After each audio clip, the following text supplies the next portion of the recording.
Let's just kind of roll through this. We will start with the Philadelphia Eagles going to New Orleans. The Saints are 2-0. And that's a shocker to me because Dennis Allen was in big trouble as head coach, and Derek Carr has gotten them to 2-0 out of the gate.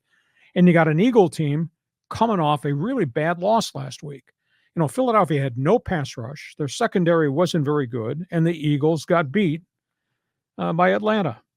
Jalen Hurts has got to move the pocket. They got to score offensively. Their pass rush has just totally disappeared. I just don't understand any of that.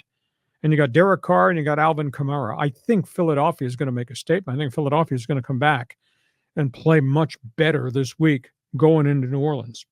Baltimore, Dallas. Can you believe the Ravens are 0-2?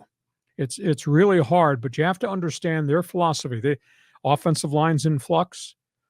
They have not replaced the two running backs who came to the Chargers, Edwards and Dobbins. I bet they wish they had Dobbins back now.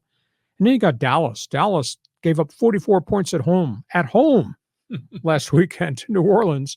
And Dallas has got all kinds of injury problems in the defensive front, and they didn't play very well in the secondary either.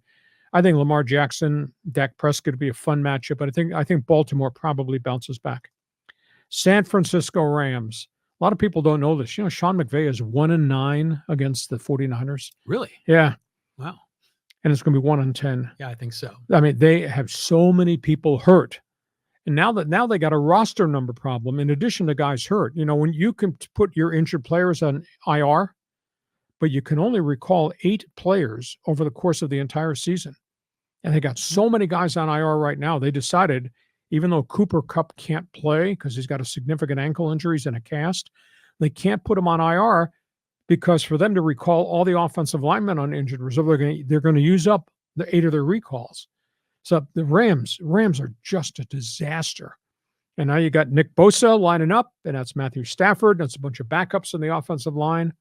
Wow, the Rams are in huge trouble. And, of course, San Francisco is kind of peeved about losing last week. Brock Purdy throws for 300, and Deebo Samuel had a 100-yard catch game, although he's out now with a calf injury. There is no Christian McCaffrey, so the Niners are a little bit dinged up too. Detroit, Arizona. Lions got beat at home. They're not happy. Now they got to go to Phoenix. All of a sudden, Arizona feels really good about themselves. Cardinals have Kyler Murray.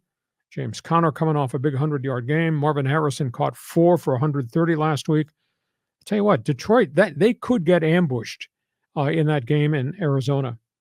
And then you got Kansas City going to Atlanta. Kirk Cousins, played a couple games on the road, and the Falcons played much better in week 2. And you got Mahomes, and you got Kelsey. They are down 3 running backs.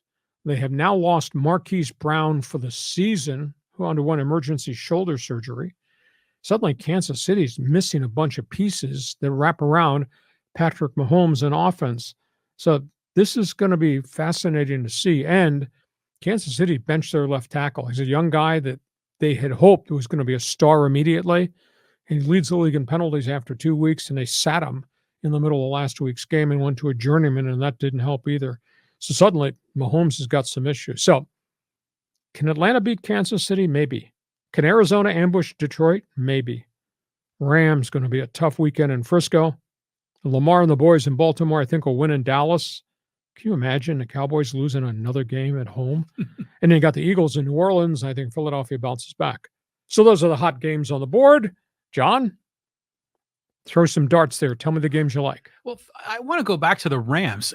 You said you can only go down 8 times to get guys off your practice squad and promote them. No, injured reserve. Oh, it's 8 recalls off IR. Oh, off IR. They've got 5 guys already, 5 starters already on, maybe even more than that. And they're going to try to recall most of them. So that's why they decided they can't put Kupp on there, because somebody's going to wind up getting frozen on injured reserve. You can't bring them back. Well, you would think that if any sport would have more flexibility in rosters, it'd be football because of all the injuries. Why is there a limit? It's interesting because I thought about that coming over. Years ago, up until maybe 5 years ago, if you IR'd somebody, they were gone for the whole year. You couldn't bring them back.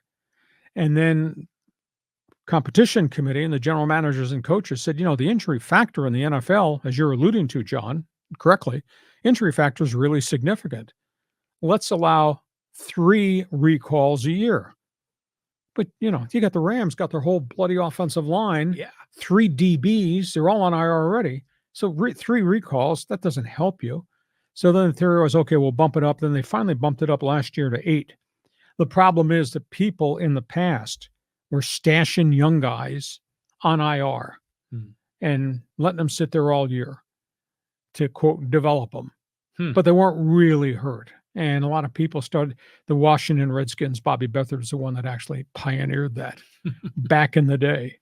And they were stashing guys. And that's so 8 recalls, that's a significant 8 recalls in 17 weeks. But when you get crushed by injuries the way the Rams have, then you got to be judicious as, okay, if a guy's out for 3 to 4 weeks, maybe I just keep him on the active roster and he can't play for 4 Sundays. But when he gets healthy, I get him back.